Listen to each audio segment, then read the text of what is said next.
Greg is usually a fan of water cooler talk, but it's draft season, and that's all anyone wants to talk about. The Athletic has loads of articles about this year's draft, but Greg doesn't have The Athletic, so now he's filling up his water bottle in the bathroom sink, which, to remind you, is the sink people use after they use the bathroom.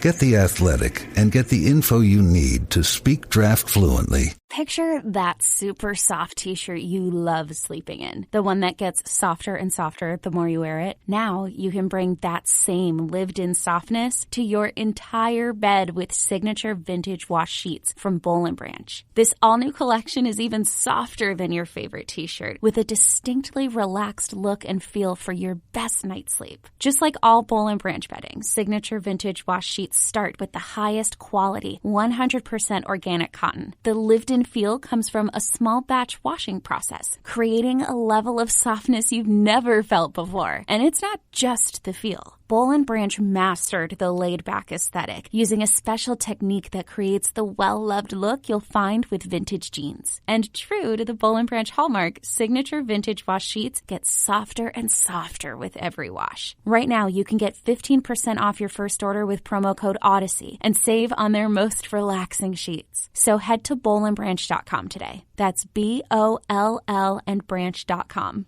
Did you know that parents rank financial literacy as the #1 most difficult life skill to teach? Meet Greenlight, the debit card and money app for families. With Greenlight, you send instant money transfers, set up chores, automate allowance, and keep an eye on your kids' spending with real-time notifications. Kids learn to earn, save, spend wisely, and invest. And parents can rest easy knowing their kids are learning about money with guardrails in place. Get your first month free at greenlight.com/Odyssey. It's time to get in the zone. Time to get in the zone with the 49ers Web Zone. This is the No Huddle Podcast with Al and Brian.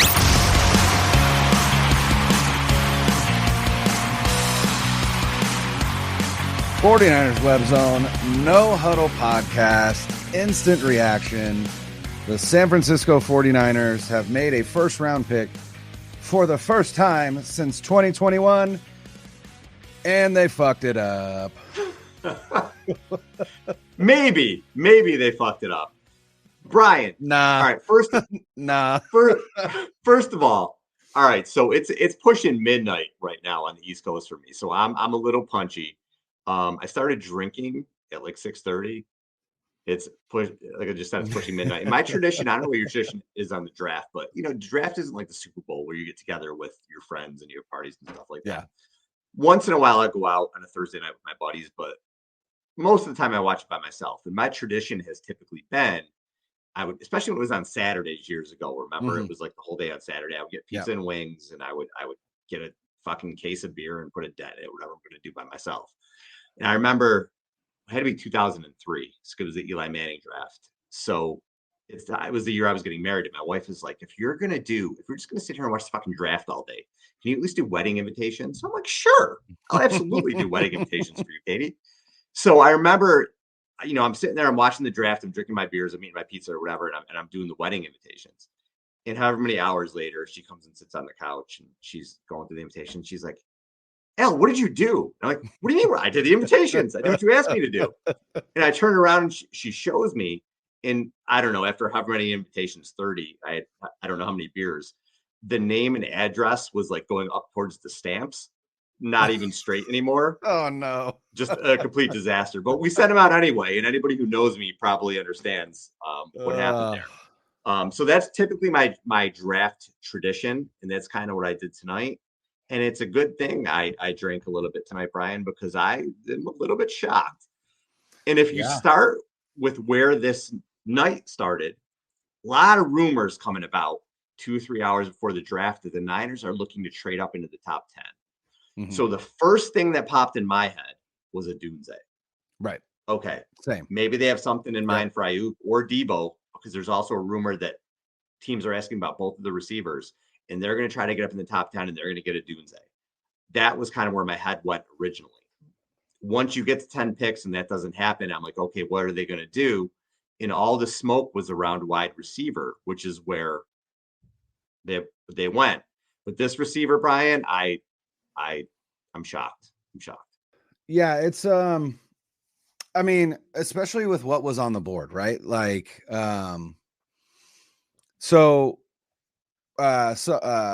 have a question here. It says, can you guys give a quick overview on the pick they made? What do you know about him? Don't know a whole lot. Not a guy that I put a lot of work in. It just didn't feel like that was going to be a pick for the 49ers. He in Dane Brugler's The Beast draft guide, he is his number 9 ranked wide receiver behind guys like Roman Wilson, who's still on the board, Keon Coleman, who's still on the board, A.D. Mitchell, who's still on the board. I thought that was the pick if he was there. Ladd McConkey, who's still on the board. Basically, Dane had the top 4 as what the top 4 were. And again, the fact that Ricky Pearsall is the 5th wide receiver off the board, I think is a bit of a shock.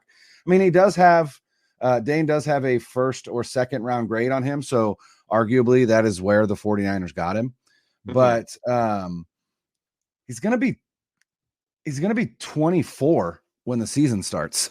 So he's old. He played 3 years at Arizona State and then transferred to Florida for 2 seasons. Had 65 receptions for 965 yards and 4 touchdowns last season for the Florida Gators. I mean, he's from Arizona. Maybe that's the connection. Maybe like we need to hook Brock up with a guy from his home state.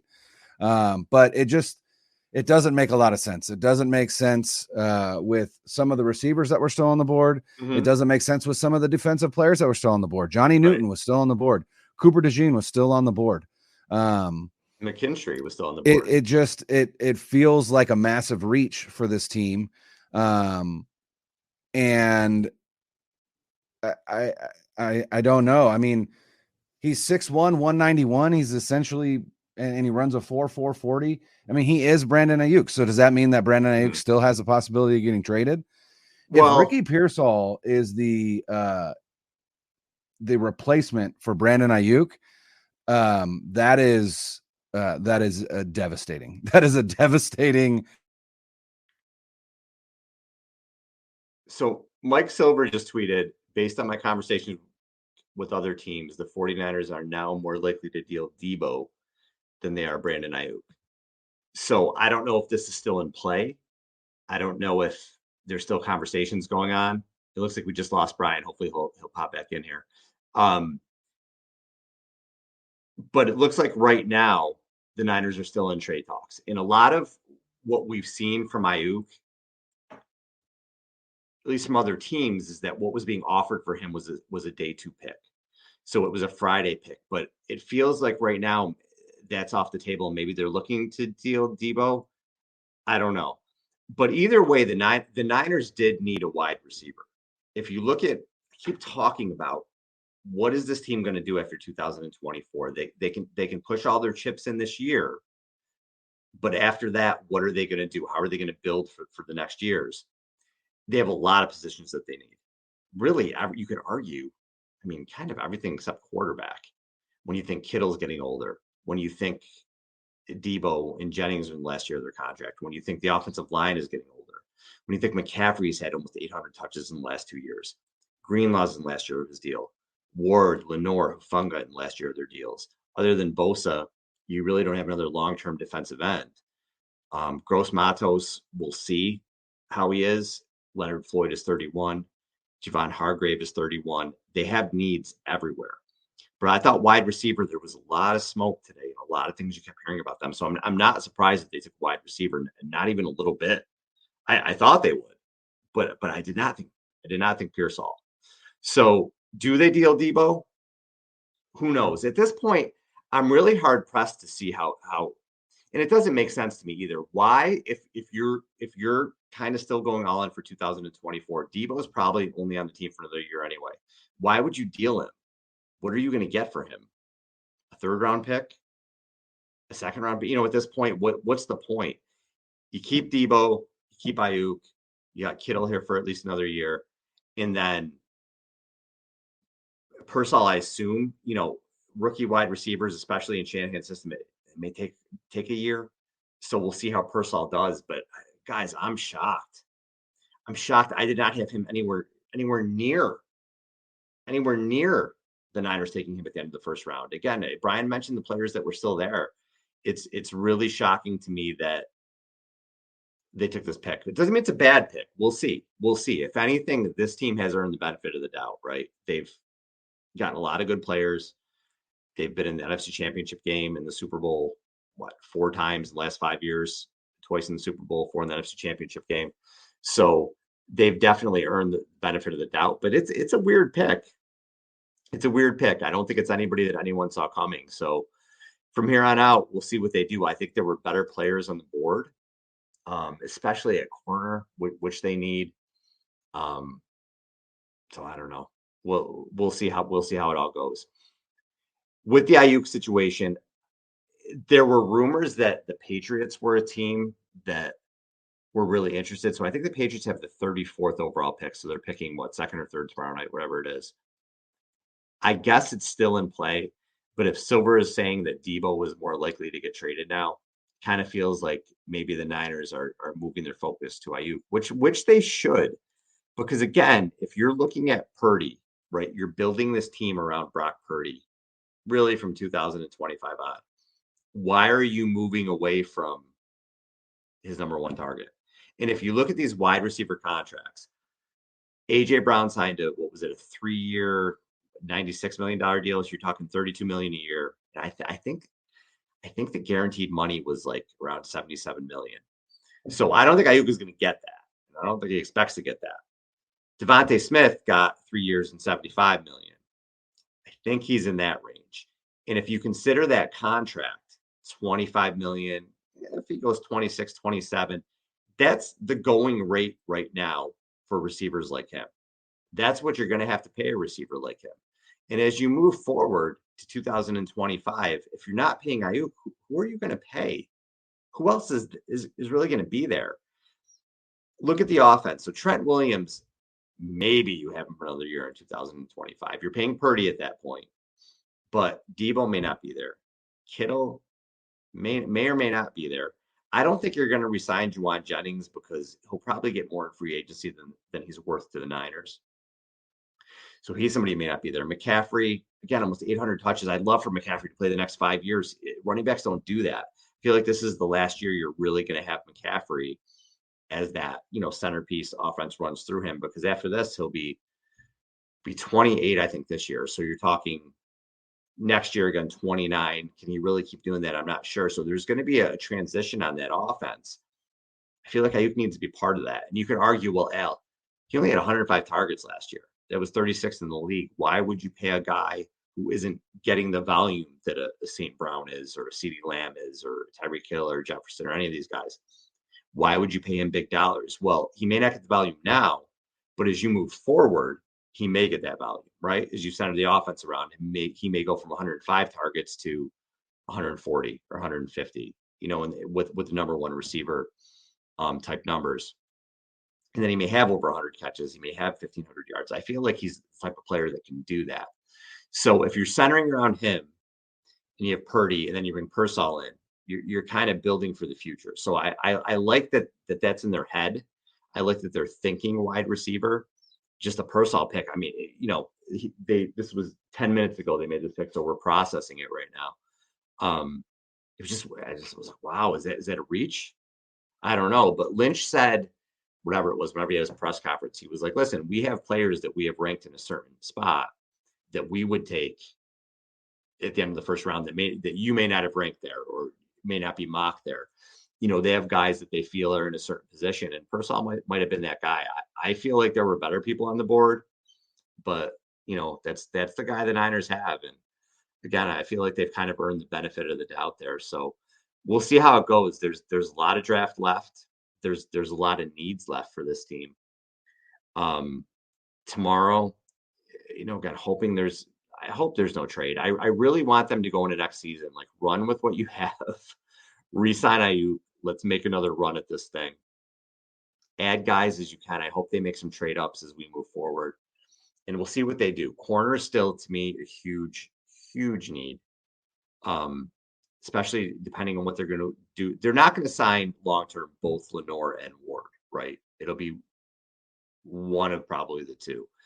It depends on where their focus is. Ward is probably pushing 32. Lenore is younger.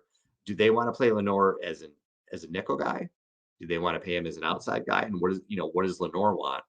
But he's a guy I can see that they want to sign to an extension. So if you bring him in the fold and maybe Ward walks after the season, you're still going to need another corner. Isaac Yiadom is only signed for one season. What are you doing at safety? You need something there. So those are two positions they can really look at. I feel like with the offensive line, that's been a big point of emphasis for a lot of people, and rightfully so.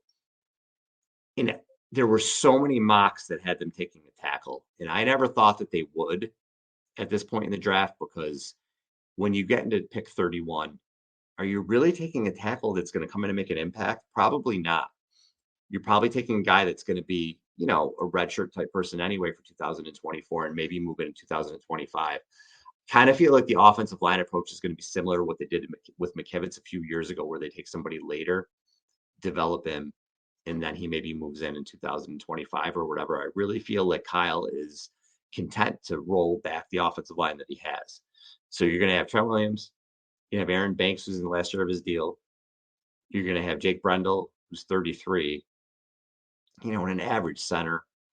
Then you have John Feliciano, who played really well last year, but again, he's 32 on a one-year deal. He probably had one of the best years of his career, if not the best last year. Then you have McKivitz, who struggled, and he's younger, and they did sign him to an extension, so they have him for a little while. And what I like about McKivitz is he's a serviceable right tackle, whether you like him or not. They still made the Super Bowl with him last year, almost won the Super Bowl with him last year. He can kick inside if they need him to at guard. So he's somebody that they can, he has flexibility or whatever. But I still feel like my God, there might be 4 positions on this offensive line they need. If Trent Williams hangs it up after this season, you need a left tackle. And that's a pretty huge position. Again, Brendel's 33.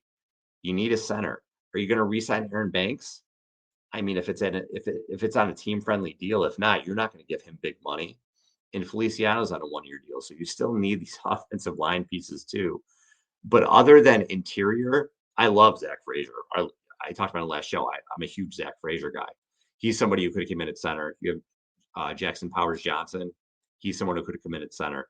There were interior guys they could have taken here, but probably guys they can get in the second or third round too if they want to go that way. But are they going to go that way? I don't know.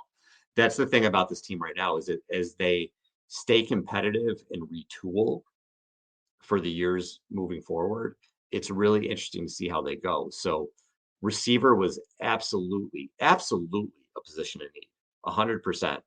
And I'm glad that they went there, and we'll see with Pearsall. I'm not going to sit here. I can't sit here and say it's a bad pick. It's just a surprising pick to me. I just didn't see it. But we won't know if it's a good pick or a bad pick or whatever it is for years to come. But I think you do have to give the Niners the benefit of the doubt a little bit, as shocked as I'm sure some of you guys are.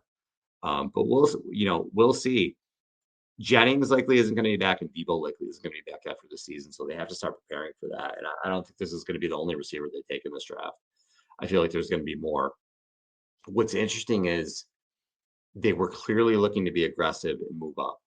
So I don't know. I don't know what that means. I don't know if that means that they were looking to deal one of these guys, or they were just kind of saying, okay, we need to be ready for 2 years from now or whatever. But, they understand the need. You're about to commit, my God, I don't know what, $45 million to Brock Purdy a year, whatever it's going to be, assuming he has a season like he did this past year, where he led the league in QB rating, yards per attempt, where he was a top 5 MVP candidate, where he wins the FedEx Air Player of the Year. He has another season like that or similar. He's getting huge money. So then everything shifts. You have to pay that quarterback, and you're seeing with other teams right now who have paid their quarterback, the Bills, the Bengals, the Cowboys. You have to make sacrifices in other positions. And I feel like the Niners are kind of preparing for that. So one of the reasons I feel like they're hesitant with Aiyuk, because if you pay him $25-30 million a year, which is market price, and I don't think he's crazy for asking that for that money. But if you do that, and you're paying Purdy what you have to pay him, and you're paying Nick Bosa what you have to pay him, Bosa is affordable for I think it's the next year or two. And then his contract goes crazy. I think it's 2026. His contract is like $40 million for that year. So eventually, you're essentially paying two quarterbacks because you have Bosa, who's right now the highest paid defensive player in the league. And he's phenomenal. Listen, Bosa's great. And then you're going to be paying a quarterback big money. So they have to make these decisions. Are we going to pay a receiver? And maybe our offense really isn't gauged towards throwing the ball a lot. It's not. I mean, it's a run first offense. It is what it is. Are we going to pay a receiver that amount of money when we could spread that money out to re-sign a Lenore and re-sign maybe a Hufanga if they still see him as a starter, or maybe a Charvarius Ward or whatever?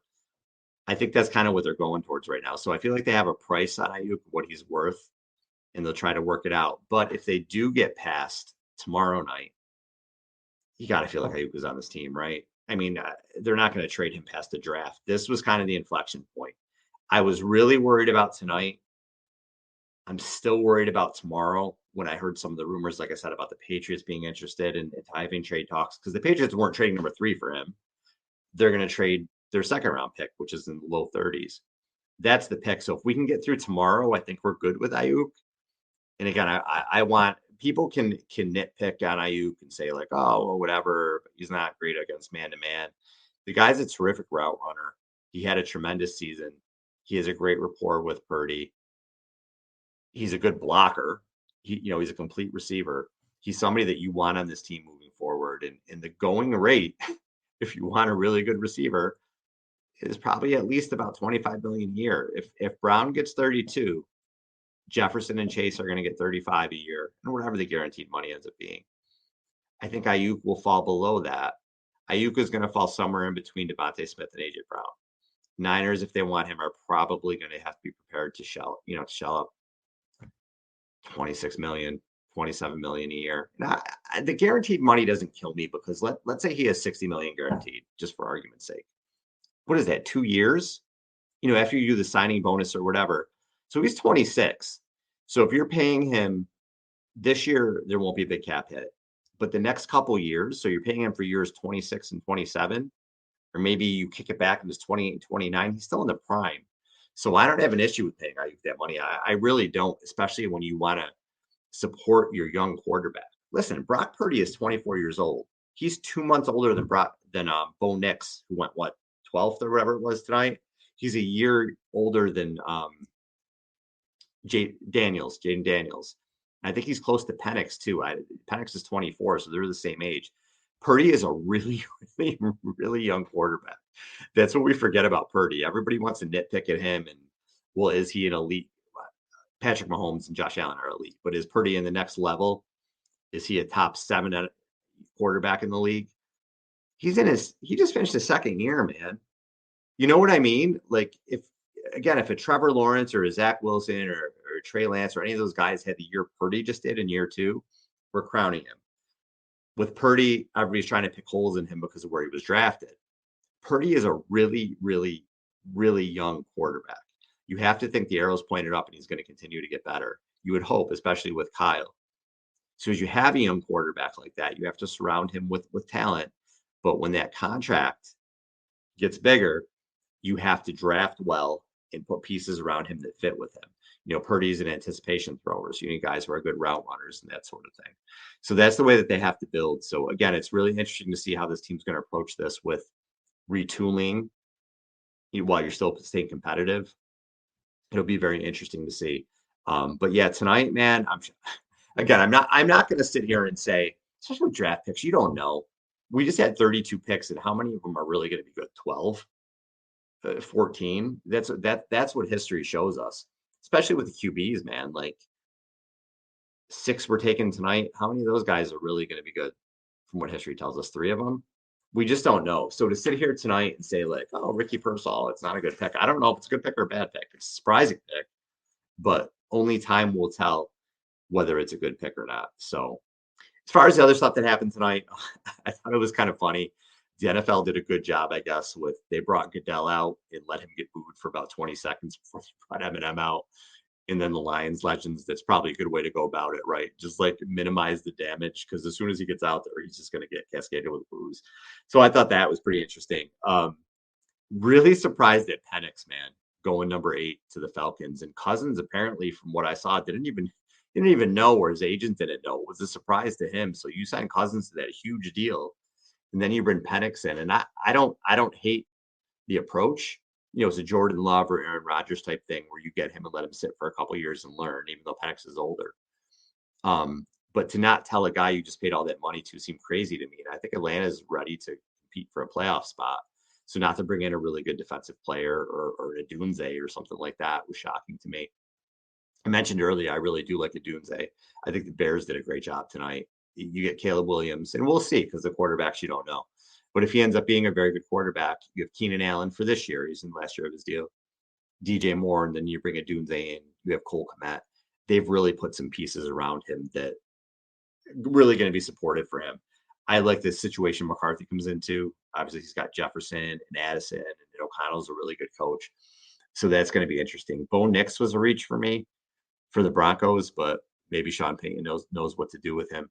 I thought it was going to be a little bit more of a crazy draft. I thought there'd be more trades, especially when you hear the Niners and the Rams are getting ready to move up, right? Like, oh my God, they're gonna get up in the top 10. Who are they going to take?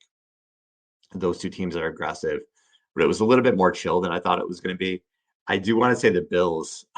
So if you listen to this show, the Niners are like my wife, right? The Niners are my Carmela Soprano, if you're into the Sopranos. Love the Niners. They're like my family, whatever. My wife's from Buffalo, and the Bills are kind of my Gumar. But it's like not a good relationship. It's like Gloria Trillo, it's like Irina. It's just dysfunctional. And tonight was just me getting hit in the back of the head with the steak with the Bills. I can't believe you trade with your rival to allow them to get up and the Chiefs to get Xavier Worthy. You give him to Patrick Mahomes. And then we started the show. I think the Bills traded out of the last pick of the first round to the Panthers. So I think took Leggett, who was another receiver I really liked. And we'll see what the Bills do. But I don't know. Overall, it wasn't as crazy as the first round as I thought it was going to be. But, still entertaining. There were, 200,000 people in Detroit tonight? The NFL is king, man. It just is. The NHL playoffs are going on. The NBA playoffs are going on. Baseball is in its regular season, and the NFL can have a night where the commissioner just comes up and reads names, and it just beats everything. It's unbelievable. It really is amazing. So we'll see. We'll see how it goes. Long weekend left. We'll see what the Niners do. Again, so many positions to hit, so many needs. We're coming out of the other end with Aiyuk. We'll see what happens tomorrow night. If we get through tomorrow night with Aiyuk and Samuel still on the Niners, I think we're fine. But we'll see where it goes from there. Next week, we're going to recap what the Niners do. And Matt Miller from ESPN, last time he was on, he mentioned, hey, Al, I'd love to come back on and talk about the Niners picks because he's a Niners fan. So we're going to try to get him back on maybe the end of next week or early the week after to go over every pick the Niners had. He's a draft guy. He can break down everybody for us and see what he thinks and what they were thinking and what he thinks about the players and the fit for them. And we'll do that from here on out. But again, I hope you guys enjoyed the draft. Crazy. Let me know what you think about Pearsall. Tweet me. I'm probably going to put something out tonight. I want to hear what Niners fans' opinions are just because, again, we have to come out and we have to do the show and I'm just shocked. I'm coming on here and I'm just Brian's internet went out. So it was not the plan for me to ramble for almost a half hour, but that's what I've been doing. I'm just shocked. I'm interested in what Niners fans think. So I'm going to put out a poll on Twitter. Also, subscribe to the show. If you're watching on YouTube or if you're not, we're on YouTube now. So you can watch us live on YouTube when we do the show. Please subscribe to 49erswebzone.com. Also in the description, foco.com, homage.com. We have links there. If you're looking for Niners gear, all that stuff is there. Check that out. Look out for my Twitter page. I do a lot of Panini giveaways. We're going to give away cards and stuff like that. I just gave away Nick Bosa autograph number 25 a couple weeks ago. Really cool stuff. I'm always looking to give away stuff for fans.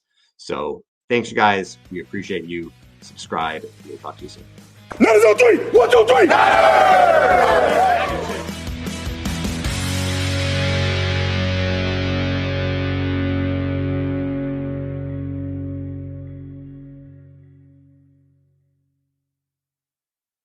.2400 Sports is an Odyssey company.